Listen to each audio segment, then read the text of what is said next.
it is the beginning of February, Black History Month, and I am just elated by the simple fact that there are so many individuals in our community that are trailblazing, that are using their voice, that are cultivating experiences, and really just leading into our history right now. There are so many individuals that are history makers in our community right now. And I have one of those people that are trailblazing and leading the way, and someone that I had the opportunity to meet some years ago, but still Facebook is a connect, right? It keeps you connected. And I'm so grateful to share this platform and to share this space with amazing individual, Justin Cook. Hey. What's up? What's up? What's up? Hey, I'm just a regular dude. I just do my part, you know. And that is key. It's not about trying to do everything, but to do your part. And you doing your part has really opened up the door to so many young people. It's also opened the door for even people our generation right now to see that there is possibility in just moving forward. So I want to, before we get even started with all that, I'm gonna ask this question because I feel like I didn't do your introduction justice. Like, who is Justin Cook? How would you define yourself? Um, I would say, I'm just someone who cares deeply about helping young people, specifically young people that come from places like where I come from, urban communities, poverty, low, like just lack of opportunities or limited opportunities. Like young people that come from the hood that aspire to be great, aspire to make an impact, make a change in the world. I think of myself as just like a springboard for those young individuals. And I think my purpose here is to do all that I can, do whatever is in my power to help lift them up and empower them to make the changes that we know need to be made in the world. Wow. I truly agree from just being able to just watch you from afar that you are pouring into so many young people in different ways. Can you kind of elaborate on those different ways that you are taking the lead to help support you? Yeah, sure. So I kind of think of myself as a traveling school teacher.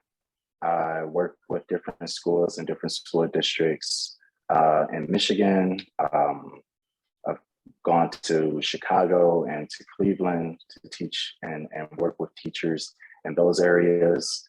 And I create different curriculums, different programs to, teach and create the space for young people to gain the knowledge they need, gain the skills they need, and to sort of build the habits they need in order to self-actualize.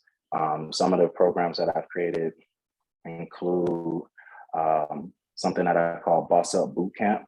It's an entrepreneurship program. I also have a app design and coding program that I run,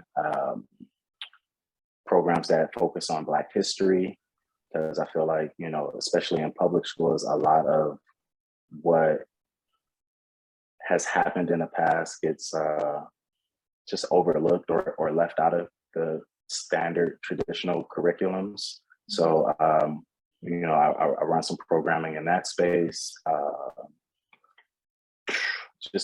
just a variety of things. I think young people today are so informed and talented, and it's just they just need the space and the support, to fully blossom and to be able to do the things that they want to do. And so that's just a few, examples of some of the things that I've been up to recently.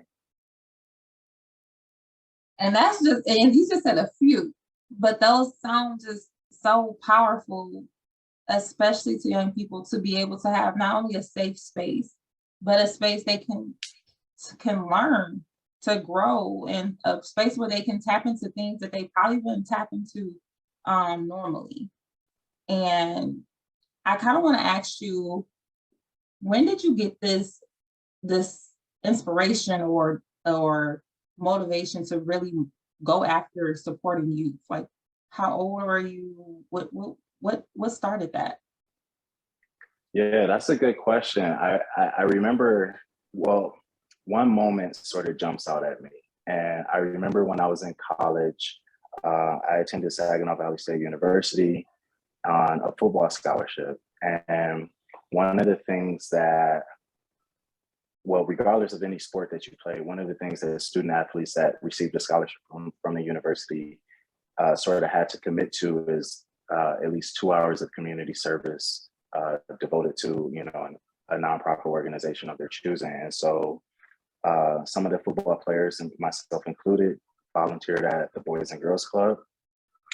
And if you can imagine, where there's a group of guys, we're all dressed the exact same way, with our travel warm-ups on, and after about 30 minutes of being there, I noticed I had a group of kids around me that I was engaged with, that I was, hanging out with, playing, doing different things with. And I looked over to, some of my teammates, and, it wasn't really anyone with them, any of the young people from the Boys and Girls Club. So it's like, I in that moment, I kind of realized something. Like, I had like a natural sort of inclination, or I don't know, just like a natural feel to be able to engage with young people. And I always knew that because I have a younger brother who's like 8 years younger than me. And so he and his friends, always kind of came around and gravitated towards me. But then I always just kind of assumed that's just because that's my brother, that's family, that's his friends. There's like some context there. Mm-hmm. But these were kids that I had never met before, complete strangers, and yet after about 30 minutes, we were engaged, we were, having dialogue, we were playing games and whatnot. And so that's when I just sort of decided that it was something that I felt was important, something that I felt that I had like sort of a natural gift to be able to do, and something that made me feel proud of myself. And that's where I decided that, it's something that I wanted to kind of make a career out of. And I had no idea what that looked like. I was in school for business, marketing specifically. But I think if I had a chance to go back in time and do it all over again, I probably would have studied like social work or something, because that is more in line with, what I realized that day that, I'm passionate about. But yeah, it's, that moment sort of guided, or just, it kind of set the stage for everything that came after, working as an entrepreneur, working in different youth development organizations or different schools, public schools, charter schools, private schools, just the range of experiences that I've had working with youth came from that moment. Wow. So an experience you had no idea was going to really kind of catapult you to just moving forward in this area. Is there a way that, because I know there are some opportunities you share with me all the time. Is there a way for parents or organizations to connect with you or connect with what you're doing in the community? Well, right now I'm engaged with Detroit PAL. So all of the programs that I run right now are through that organization. So if you visit DetroitPAL.org, you can see all of the different, opportunities for you there. And then just engaging with Detroit PAL's Facebook page. If you go on Facebook, type in Detroit PAL, you'll see right there. It'd be the top thing. And just liking the page will, just by liking the page, you'll see a lot of the content, a lot of the, newer things that are going on with that organization and with myself in particular. Awesome. Awesome. So I will make sure that kind of scrolls by. So y'all probably see it scrolling now because it's going to scroll. And that's not just for young men, that's for young ladies as well. Yep. Youth from ages 4 to 18, we cover the whole range of young people, and boys, girls, everyone's welcome. Awesome. Now, kind of just transition a little bit, just into the person you are. So not just what you do, but how you really invest in yourself. And with you caring so much about the community, with you giving so much to the community, how do you take time to really pour into who you are? Well, I would say, first of all, it's like when you love what you do, it doesn't feel like work. It's kind of cliche, but it's true. I get a lot of energy and love and peace just through the work that I do. I think back to when COVID first started, this whole pandemic, and I was in Cleveland teaching a course called Entrepreneurial Studies, which is basically the same exact thing I've been doing for all these years. And we had to shift to remote learning. And I really missed my kids. Like, I really miss being able to be in a classroom and just engage with them, and so, that's the first piece. It's like, if you love what you do, then, you're going to get a lot of value from it. The other side of it is just what you do in your offline hours or in your spare time. And for me, it's as far as like self-care, it's just working out, going to the gym, playing basketball. That's a lot. Right, just that alone is a big help. But then also just spending time with people that care about me, connecting with my tribe, my good friends and family. And, when I'm totally alone or by myself, I, like to meditate. I like to read a lot.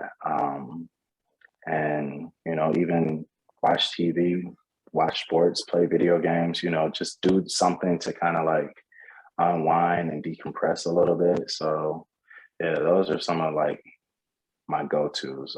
Also journaling. I like to journal a lot too. Well, I think it's just powerful that you had a collective of things.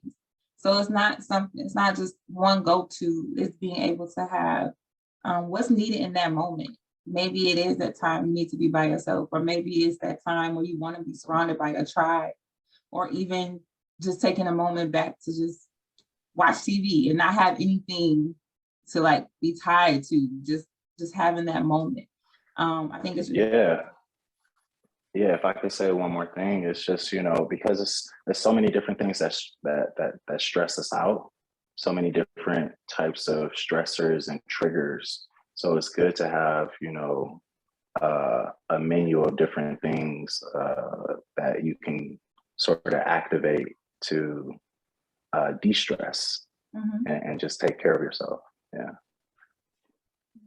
I know earlier we talked about growing through, and that in this life there are so many different things that come up, and it's not always rainbows and blue skies.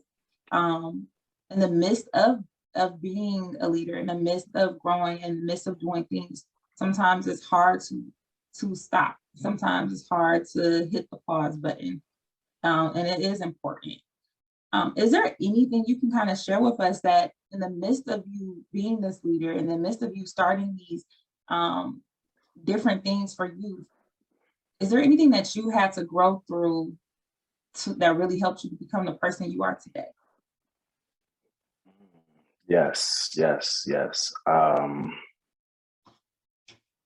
First of all, starting a business, uh, becoming an entrepreneur, full-time entrepreneur, is one of the most difficult and most challenging things, like, I think we could do, like, in the world, like, as a society. Like, it's very, very difficult to start, and it's very difficult to have success, as an entrepreneur. It's kind of like banging your head against a brick wall over and over and over. And as you tear down the brick wall, it's like you're causing so much pain to yourself, but you're making progress. And it's like, man, like, it's just really, really, really hard, you know? And so the trials and tribulations, the early years of launching my startup, it's definitely something to grow through. But with that, it's kind of like a hidden benefit, because I think entrepreneurship is one of the best things you can do to sort of learn about yourself, learn sort of what you're made of, um, and push past those limitations. Um, and really kind of stretch your capacities until you find yourself in an entirely new shape. And that's what I think is beautiful about it. And then on a more personal note, there are different um, relationships that have been just really, really difficult. Could even use I know trauma is kind of like, at this point, kind of like a buzzword, but like, I could even describe some of the things that I've had to go through as traumatic experiences. And I think taking advantage of, talking to somebody, having a therapist or having a life coach is just so, so critically important, to be able to put language around the different things, the different thoughts or different feelings that you may have swirling around your internally, and by putting language to them, it kind of gives you a handle on it, so that you can feel a greater sense of control. I mean, growing up, I'll say, like, in my teenage years, I had a lot of pent up anger and like rage. I had like some real like anger issues that I had to work through in my early adulthood, and I don't know, I don't think I would have been able to get through that stuff on my own. So it just that's a testament of how important I think it is to see like a mental health professional, a therapist, or what have you, because, man, it's tough, and even with that help, so I can't even imagine what going without. But yeah, it's a lot. The process of entrepreneurship, uh, growing up, being raised in Detroit, growing up poor, it's a lot of different things that you have to kind of come to grips with and work through.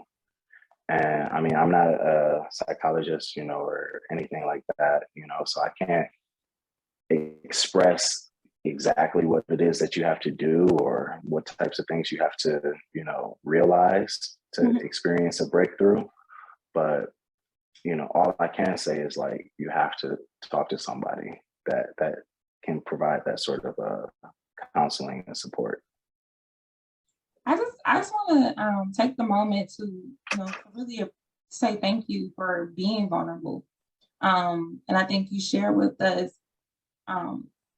in this in this area that you are doing this, using your voice, helping, doing so many things, you have to take some time out to also do some inner work in the midst of those seasons.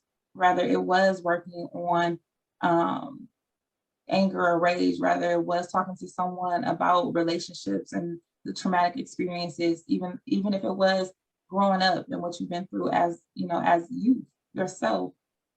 It took some inner work and awareness. And one thing I just always am just honored by is the fact that people are starting to continue to know that the journey healing is never ending. Right, right. Yeah, because I was just gonna say, like, you were saying like it took this and it took that, but it's still like present tense. It takes all of that because I still like have bouts with depression. Like even was that when COVID first, like when the world shut down, 2020, and everything changed. And that in 2020 we were also like seeing all these stories, of the police shootings and all these different cases just kind of kept popping up on social media and in the news. And one thing that I know through therapy is how when you have like multiple stressors that kind of like happen back to back to back to back, that's like what leads you to feel or experience what we call being overwhelmed, and being overwhelmed is where you slip into a state of depression, and that's like, honestly, I've like had issues with like anger and stuff like that, but I've never really, for myself, experienced depression until that happened, until 2020 when, like I said, I was living in Cleveland. I was away from family. I don't have any family in Ohio. So I'm 3 or 4 hours away from anyone that I'm close to. And I'm doing what I love, and but all of these different things are happening. And I remember I decided to go out and protest. This was the George Floyd situation. And you probably remember in the news, they were talking a lot about like riots and looting and this and that. But, I found a group online of, organized protest or rally, went downtown Cleveland. And when I shared my experiences with some of my colleagues at the school that I was working at, the response I got from them, it was almost like they were judging me or blaming me for going out and protest. Like I shouldn't have done that. Mm-hmm. And it just kind of made me feel, now this is a predominantly white school, a very, very expensive private school to attend. I think tuition is like $36,000 a year. And this is a high school, so I just remember, other teachers and administrators, like kind of like when I shared that I went to protest, kind of like looking at me sideways or like raising their eyebrows, like what, like kind of like surprised. And it wasn't like anything that they did that was like explicitly, like it wasn't like they attacked me in a very direct way, but it was kind of like those microaggressions or those very subtle hints of disapproval that it bothered me. And it was just like another stressor that I carried with me and I never addressed. And I think, well, I know, upon reflection, going to therapy and working through it, it's like, those things are really difficult to like understand and sort of respond to in the moment. And and it just it bogs you down. You can have all the different things, in your sort of tool belt to cope and to deal with different stressors. But like, man, like 2020 was a really trying year, I know, for a lot of us, and so yeah, I know this conversation is just flowing. I don't know No, where what the question was initially anymore, but it's tough. I really was just thanking you about being vulnerable, and I think it even went even deeper.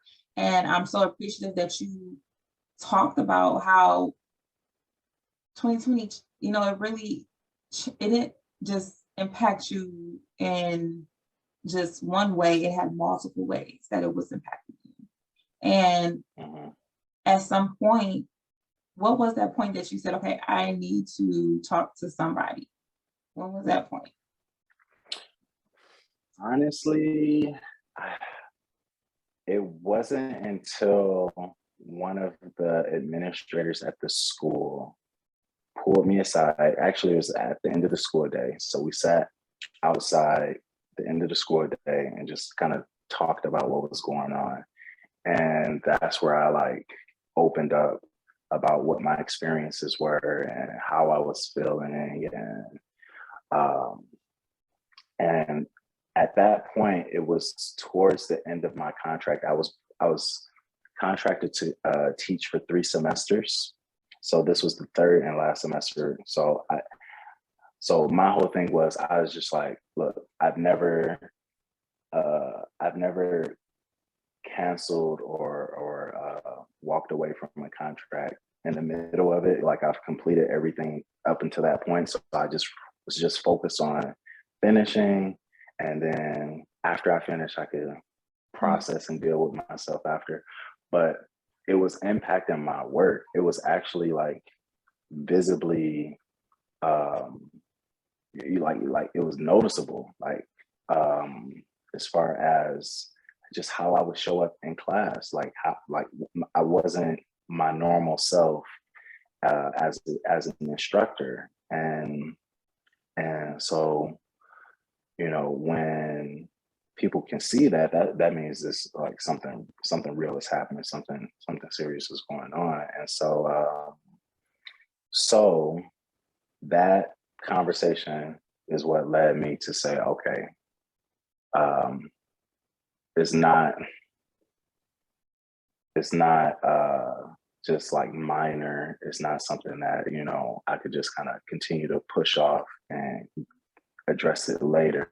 Something that I need to address right now. And that's when I went and found a therapist in Cleveland that I can meet with. Because my normal therapist in Detroit, I wasn't gonna drive, and over the phone is cool, or Zoom is cool, but it's like that in-person connection. Sometimes you just need that. So found a therapist in Cleveland, started having sessions, started feeling a little bit better, and was able to finish that contract out. But then after that, I moved back to Detroit, and I took a month off of work. Well, almost a full month, but about a month off of work to just really focus on healing, um, and getting back to just my normal sort of state of operations. And then I got the contract to start working with PAL, with Detroit PAL. So then, but yeah, I needed to take that time off, to just focus and sort of collect myself and realign with my goals and just the vision that I have for myself. Yeah, that's really like how it played out. I I am just grateful because, and the reason why I say that is because sometimes I do not know where certain things come from when I like come up with titles and things. I just be like, ah, this is what it's gonna be. It's gonna be this, and it just comes. But Um, this particular session was called Power of a Voice. And when I originally thought of it, it was like, okay, power of a voice is because of everything you do in the community, utilizing your voice to support you, utilizing your gifts, your talents to really connect with you. But as we've been talking, power of a voice to me has stood out in three different areas. And I just kind of want to highlight them as we kind of like bringing this to a close. I really want to highlight them because it makes me think about just our life in general. And the first is to have power of a voice for others. And what I mean by that is sometimes we are the voice, we can become the voice to support others, to advocate, to utilize our experiences, what we've been through, to connect with others and to be able to say, okay, this is what's needed in our communities. This is not only what's needed in our communities, but actually utilizing our voice to talk to the youth or talk to others to see what it is that they need, what it is that they want to be brought into the communities, and utilizing the power of voice to speak out a little bit louder so we can be heard. That's one. Another way I think power of a voice is really important is when others speak into us and speak to us. And even listening to you, even going through just the different situations in Cleveland, that one conversation of that person just talking to you and allowing that space for you to be able to pour out, to say, okay, this might be the time to connect with somebody. So even that power of a voice to have in that conversation with others, when people pour back into us and have those real conversations with us. And the third thing that really stood out to me with power of a voice is the power of voice for ourselves. How do we keep ourselves encouraged? How do we get through those moments when you are alone or you don't have somebody to reach out in that moment? And the power of voice even inside yourself. And I think those kind of the three things that kind of stood out to me just us talking right now is that there's so many ways that voices are powerful, and it doesn't have to be loud, it doesn't have to be boisterous. It can just be a simple voice, but behind it is passion, is love, is encouragement, is support, is kindness. And that to me is power. Power doesn't mean a level that is at a high frequency or authority, but it's the love, kindness, and passion behind it. And that's what I see. That's what I truly see in you. Truly, truly do.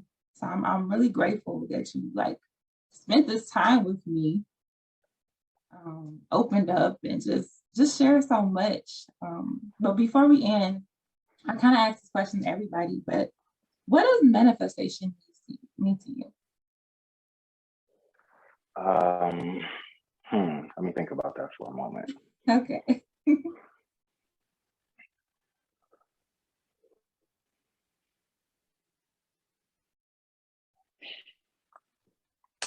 I think for me, manifestation is about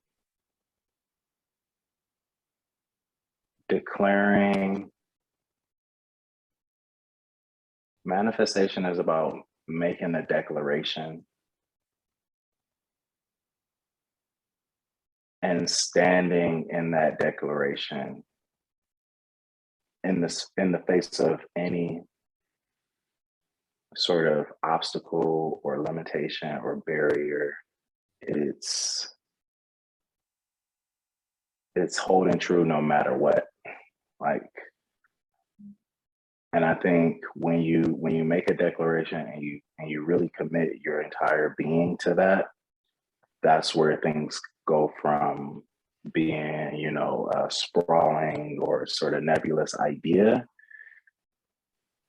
and it becomes reality, And so, yeah, it's an exercise of will, and I think, I know everybody isn't religious and definitely not a Christian, but I myself believe that God, I believe that God created us in his image. And when you talk about God's will, right, it's like you don't question that. If it's God's will, that's just what it's going to be, period. And by us being, uh, a reflection of that, we are God's children. I believe we have access to tap into that same sort of willpower, and we can set things. We can set intentions. We can make goals. We can create things from nothing, just as God does. And so, and the universe or just things will move out of our way, and I think that's got a lot to do with uh, how I think about manifestation. It's an exercise in willpower, and staying true to that no matter what. Come on. Stop, Mike. I don't know, my God, through my pen. I did.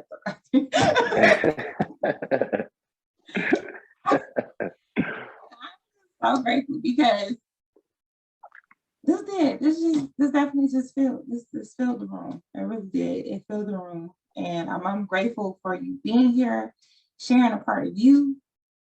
How can people get in contact with you if they want to connect? Oh, sure. I didn't think about that. I'm on Facebook. I'm on Facebook. Justin F. Cook is my Facebook profile. I'm on Instagram at Captain Cook 313. Normal spelling. I don't really use Twitter, but other than that, people can always reach me via email. That's jcook@detroitpal.org. Well, I appreciate you. I'm so grateful, and happy Black History Month. Hey, same to you. Thank you. Thank you for the opportunity. I really appreciate, you for creating this space, allowing folks like me to share. And I look forward to all the future content that you put out. I received that. Thanks so much.